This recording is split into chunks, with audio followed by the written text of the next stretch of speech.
Eu tive muitos comentários a respeito do comer ou não carnes imundas, de acordo com o ensinamento de Levítico 11 e Deuteronômio 14. E eu percebi que a maioria das pessoas seguiu uma linha de argumentação, citando textos bíblicos que aparentemente contradizem aquilo que eu apresentei de acordo com a Bíblia. Vou comentar com você Gênesis 9, verso 3, onde afirma que tudo que se move servos-á para alimento.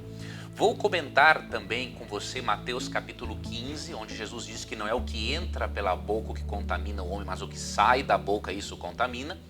E vou comentar com você também 1 Coríntios 10, 25, onde Paulo diz para comermos de tudo que se vende no açougue. Vamos fazer uma contextualização rápida desses versos e você vai ter a certeza nesse vídeo de que esses versos não contradizem Levítico capítulo 11.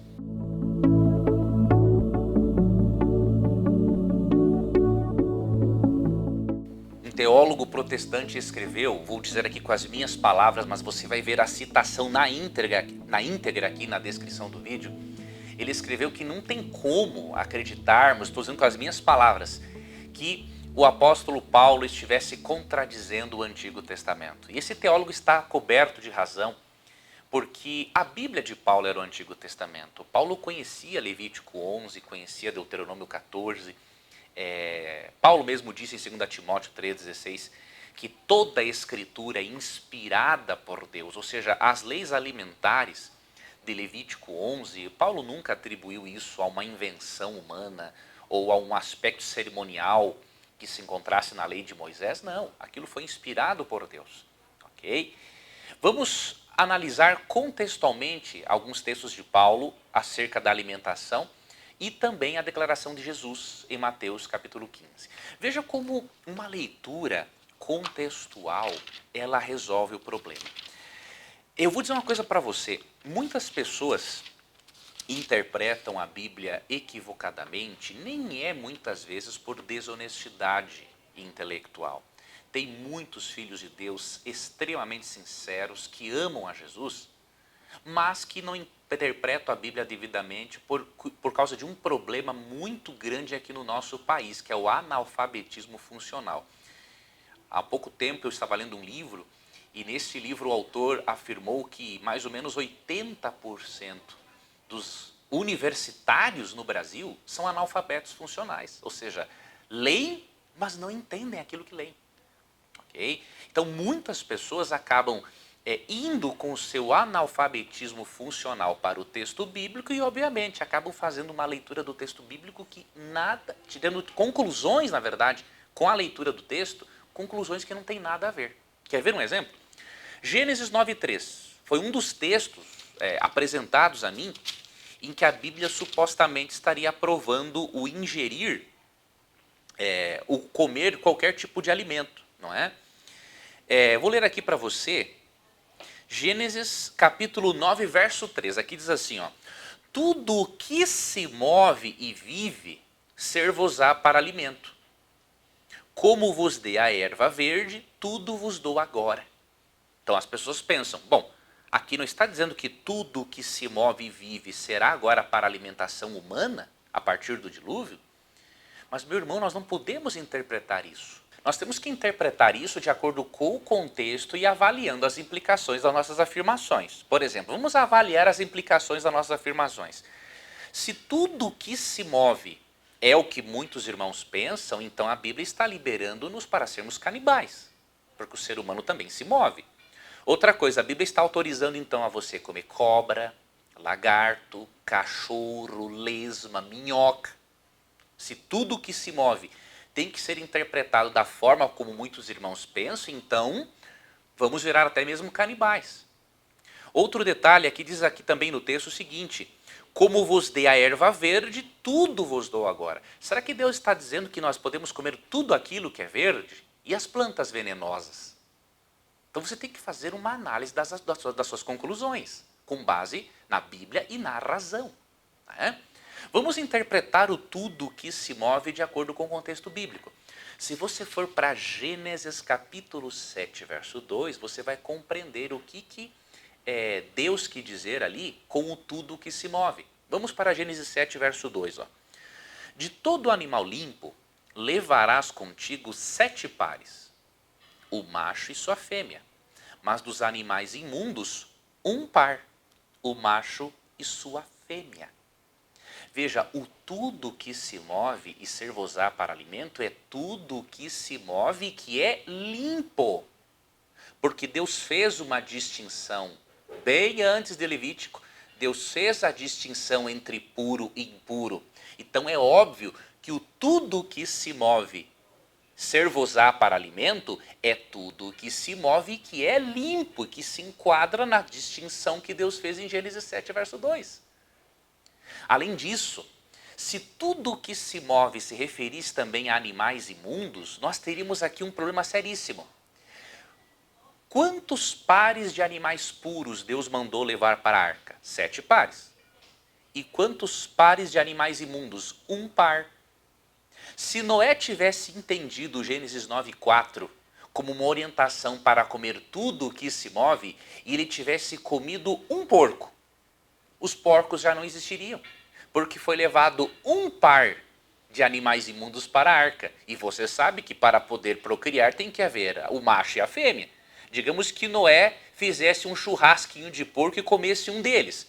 Sobraria um porco apenas, não teria procriado, os animais imundos não teriam existido, o porco nem sonharia em existir. Você entendeu?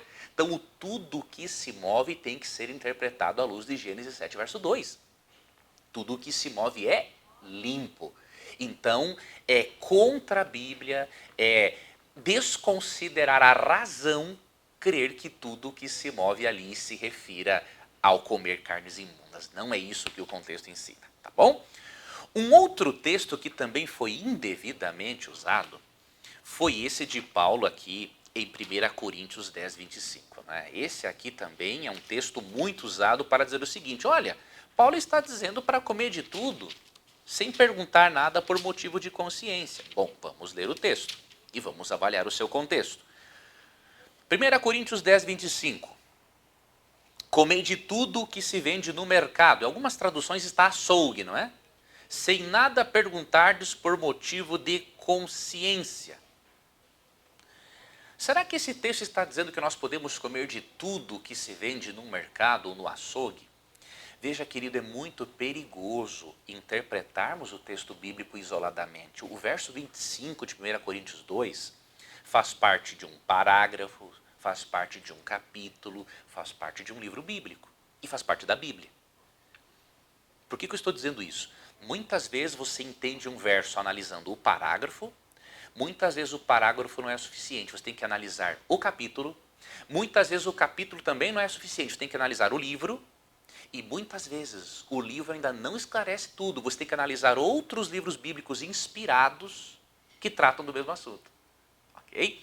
Quando você vai para o contexto de 1 Coríntios capítulo 10, verso 25, você percebe no contexto que Paulo não está discutindo comer carnes imundas ou não. Vamos voltar aqui um pouquinho, 1 Coríntios 8. Olha o problema com o qual Paulo está lidando. No que se refere às coisas sacrificadas a ídolos, reconhecemos que todos somos senhores do saber.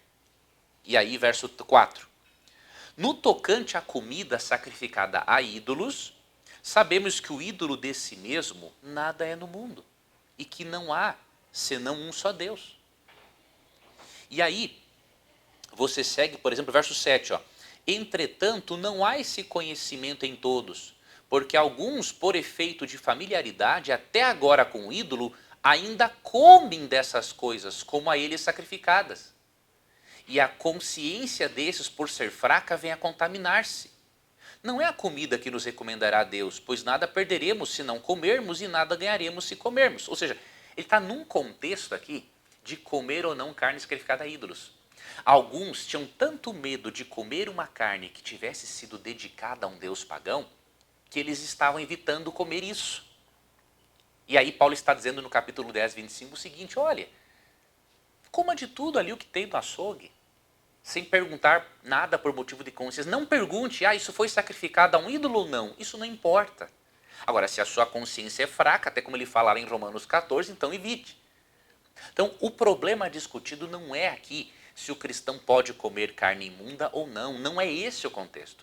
Para você entender 1 Coríntios 10, 25, você tem que voltar e ler 1 Coríntios 8. Outro detalhe, existe algum registro bíblico ou na história de que a partir de 1 Coríntios 10, 25, os coríntios passaram a comer carnes imundas? Não existe isso, eles eram judeus cristãos, muitos deles. Né? E muitos deles eram gentios convertidos ao judaísmo cristão. Então é óbvio, né, que eles não iriam seguir uma lei dietética alimentar diferente daquilo que os judeus cristãos seguiam, senão tinha dado um monte de problemas na igreja. Ok? Então, comer de tudo que se vende no açougue não é para você comer carnes imundas.